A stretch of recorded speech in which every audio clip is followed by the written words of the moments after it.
قربانی کے بعد کی دعا، اگر قربانی اپنے طرف سے کر رہا ہو تو دعا کیسے کریں گے نا؟ اللہم تقبل منی کما تقبلت من خلیلک و حبیبک محمد صلی اللہ تعالی علیہ وسلم۔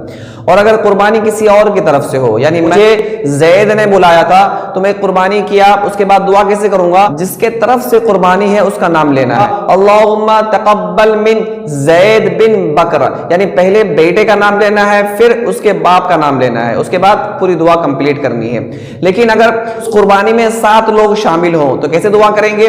پہلے اللہم تقبل من کہیں گے، پھر من کہنے کے بعد ان 7 کا نام لینا ہے، یعنی پہلے بیٹے کا نام لینا ہے۔ کیسے؟ مقصود بن محمود، بکر بن خالد، احمد بن ولید، اس طرح سے 7 کا نام لینا ہے، پہلے بیٹے کا پھر باپ کا، اس کے بعد کما تقبلتا من خلیلک و حبیبک محمد صلی اللہ علیہ وسلم۔